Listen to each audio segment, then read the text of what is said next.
My audience.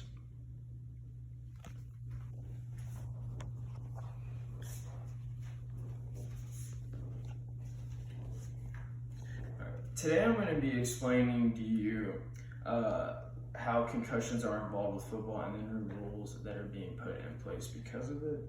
The game of football is changing, and that is because of the increase in concussions.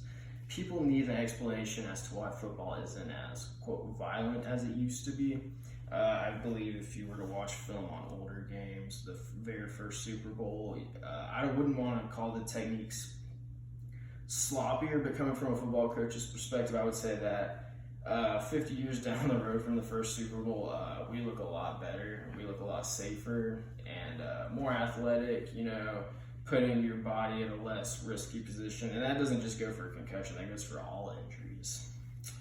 According to Howard Bryant and Scott Simon's article, Saturday Sports, Yankees and Red Sox, Concussions in Football. You're looking at every single play you're making contact with your head. Every single play in football, whether you're looking at it from the pro level all the way down. This is the conversation that we've been having for a really long time. That the problem with football is football, and we keep talking about whether it's possible to make the game safer.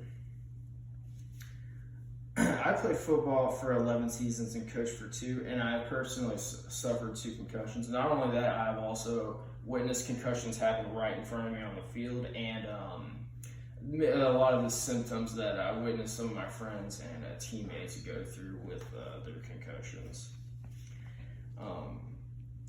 In this presentation, I'll also be talking about what football was like before the concussion protocol era, how the game is changing, and for example, how parents don't want their young kids to go out and play football as much as they used to.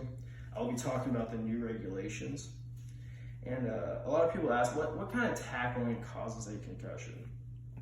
The helmet-to-helmet tackle or spearing, putting your head down and leading with the crown of your helmet, making that kind of helmet-to-helmet tackle or spearing, that can cause serious injury to not only the person spearing, but to the person taking the tackle. And it doesn't have to happen, helmet to helmet, and concussions are the only thing that can happen from it. It can be bad for your knees, everywhere. According to Adam Seitz with SportsCenter Nation, Article 8 of the NFL Rulebook's section on personal fouls has a passage that reads, "It is a foul if a player lowers his head to initiate and make contact with his helmet against an opponent. This will most likely affect defensive players," which it already is. I just said likely because that's when the article was written. "But it's a penalty that can also be called on the offense." A fact sheet on the rule change was also sent out by the league that further clarified the penalty. Contact does not have to be an opponent's head or neck area. Lowering the head and initiating contact at an opponent's torso, hips, and lower body is also a foul. Violation of the rule will be easier to see and officiate when they occur in open space, as opposed to the close line play. But the rule applies anywhere on the field at any time. Essentially, the NFL wants their players to stop intentionally tackling with the crown of their helmet. Now, why would rules change? Rules change because of the number of concussions happening every single year. A lot of parents stopped letting their kids play, and the game of football was becoming more known for head injuries rather than being fun. According to Mark Mask, author of "It Didn't Take Long for the NFL's New Helmet Rule to Be Called," which was an article published in 2018.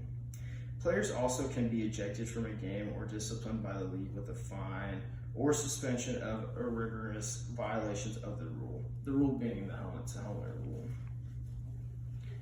The new rules and regulations are, if a player is called for targeting, he not only costs his team 15 yards, but he is then also ejected for the rest of the game. That is how seriously the leagues are taking these rules and concussions and penalties. A lot of teams are staying way more up to date with the new helmet technologies than years before. According to Rose from the document Charlotte, North Carolina, High School Tackles Football Concussions, athletic trainer Spencer Elliott mans a laptop on the sideline. that snags a steady stream of data emanating from the player's helmets wirelessly. He points a 3D image with a halo of arrows. Each one is a separate impact. That shows how seriously everybody is taking this. Thank you very much. There's my audience again.